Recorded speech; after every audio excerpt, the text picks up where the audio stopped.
Hello, welcome to Tarot with Tanya. We are starting with Monday, December 26th, the day after Christmas, if you celebrate that, and then we go onto the 1st of January. Hard to believe. Today I am using the Wild Unknown deck again, and then we will also finish with one of the Wild Unknown animal cards as well. As always, take what works for you, what resonates, you'll feel it, and then just leave behind what doesn't. It's a general reading, for the collective out there. And I always hope you find some kind of comfort or inspiration, some reflection of what you're going through, shared with others here. So I have to say that as I'm sitting here doing this video, it's very, very beautiful light coming in this morning and a few snowflakes sifting by. They're so pretty and so full of light. It reminds me of orbs. I'm not sure if you've ever seen the little light orbs on a video, but sometimes they show up, little light energy beings. So I feel like they're very much around today. I'm here in Iowa, and we've had plenty of snowy days, not a lot of accumulation, but often when we get those snowy days, we get a lack of light. So it's just lovely to have a fresh snowfall this morning and the beautiful light that comes with it afterwards. All right, so for our Monday, and again, that's the 26th, and we are starting also with the moon in Aquarius, and by next Sunday, the moon will be in Taurus. So here we are with the Hierophant, and we had this one last week too, I believe. So for our Monday energy, that's an interesting one for the day after Christmas. A spiritual card for sure. Being in touch with your inner guidance. Those are things that are connected to this card. And here we have our crow open-mouthed and sitting on an old-fashioned key, maybe a door key, a safe key, something like that. So what is it that opens us up, that gives us the key to what we're seeking? And I really feel like that's within. There's just a way that he is absolutely perched on it. And you can see a kind of, if I bring it in closer anyway, maybe you can, a lightning bolt or jagged line of yellow behind him, or her, or it, whatever. And that is often a sign of inspiration. Like the sudden bolt comes and you understand. Of course, I can't help but think of Franklin and the experiment with the key and the kite and so forth. If it happened, it doesn't matter. It's certainly legend. So what is that insight, that thing that is coming suddenly and giving you a deeper perspective on your own spiritual self? And then when we get to Tuesday, we have another major. And I forgot to mention at the beginning, it's kind of nice to get a theme. And the theme for this week is a lot of majors. So there are very strong energies.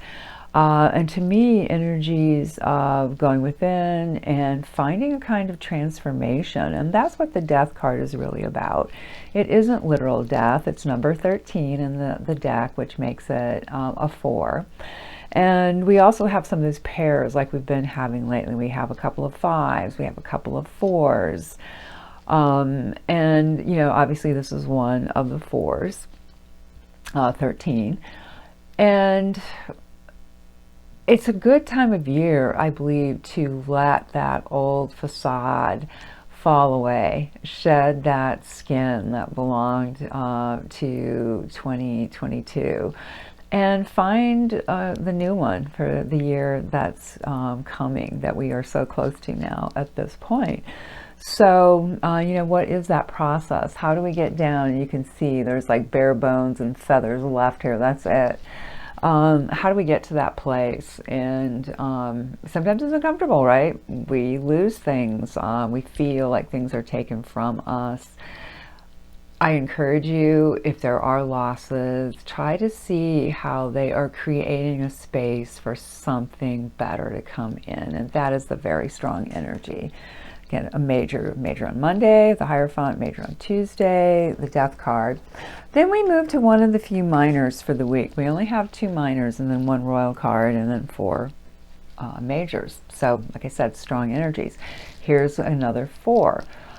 So we just had Death, the 13, 1 and 3, 4, and now 4 swords. And this one is so sweet. You see the little lamb and a kind of sunburst, like what's over my head, is there in the lamb's third eye. It's an unusual depiction for this card.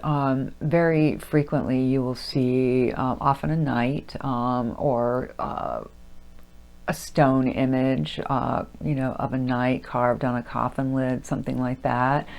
But here, there's such life, even though sometimes this card can have some, you know, connotations of death as well.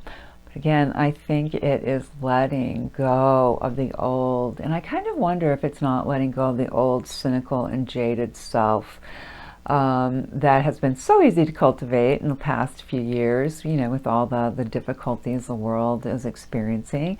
But here's that sweet little lamb. Is not bothered by the 4 swords hanging over. They seem more like protection or conduits of light energy, and that very sacred spot, the third eye, is lit up here. So I feel like, again, it's a radiation of a kind of innocence. So we have the major dying, well, transformation, letting go on Tuesday, and then Wednesday, bringing in that more little innocent perspective. And then when we get to Thursday, we have another 5. It is 14 in the majors, so obviously a stronger energy than the minors. And it's Temperance. The Thoth deck calls this card Art, which I've always loved, and it's just one of my favorite cards in practically every deck I've seen. I don't know, there's something very artistic about it for me, and I think that's one of the reasons I love it, is that sense of creativity that comes with it. It can also be a need to, like, you know, cut out the sugar. Stop with the, you know, white death, the flour and the sugar and the salt and all that stuff that we often overindulge in. At least I know I have in the holiday season.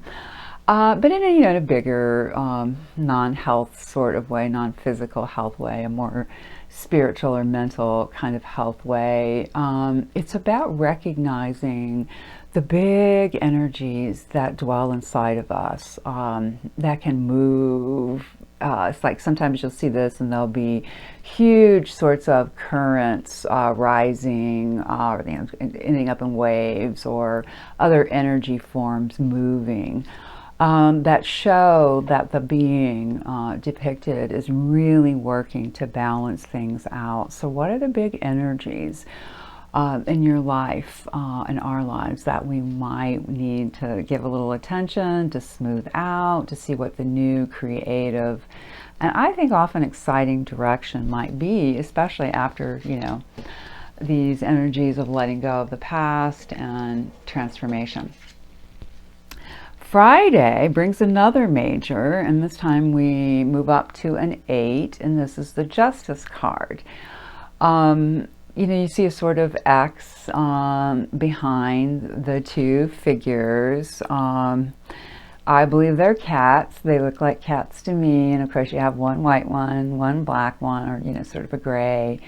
And the world is between their tails, so they have their tails, you know, curled around that in a sort of interesting protective way. It almost reminds me of like their little ball of yarn and the kind of my that the cat can get into. So with this one, it's another balancing card. It is connected to the sign of Libra, which is all about the balance, the scales. You know, that's what Libra is, represented by the scale. So how do we This one has a bit more of an outer feeling to me. Like the Temperance, they're big, big energies. But at the same time, I feel like a lot of that work comes in an internal way. And here it might be a little bit more focused outwardly.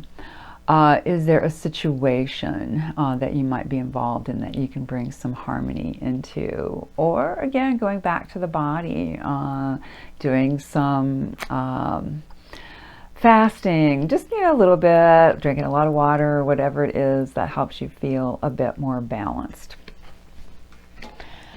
And then on Saturday, we have the very lovely 10 of Cups. So we get that rainbow kind of effect here, and this time it's from the lines of water being poured from our cups. Cups are emotional, so I mentioned there were 2 minors this week. First was the 4 of Swords, now the 10 of Cups.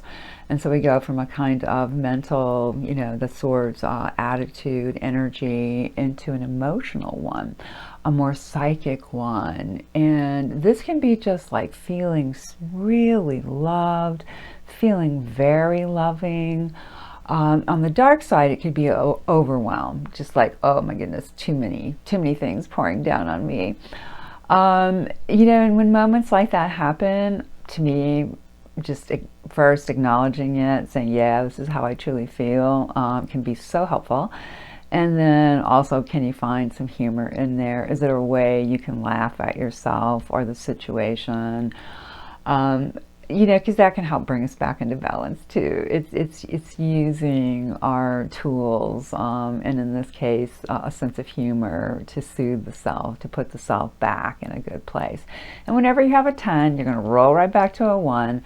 And the Ace of Cups is that card that is so representative of self-love, of knowing that each of us is a beautiful spiritual being with a beautiful heart. We may not be able to act like that all the time, or to feel that way about ourselves and others, but that is our true essence. So hopefully this card is a good reminder to get back to that.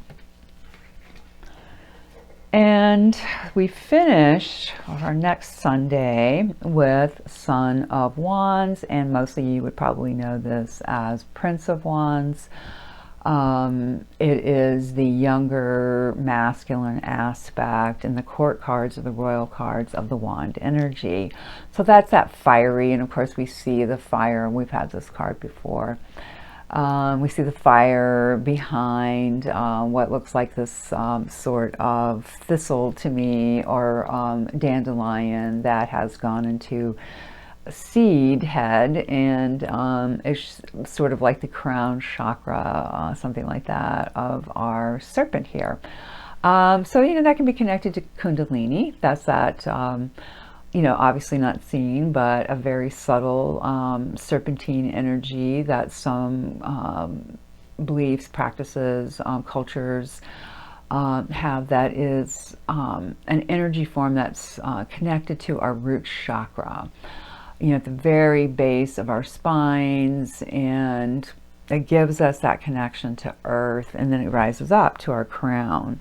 So, obviously the snake is on the ground, rooted somewhere, which gives the energy to rise, that ability to come upright, and then to have that wonderful, maybe illumination, a moment of clarity, of understanding. And I think the wands often have action associated with them too.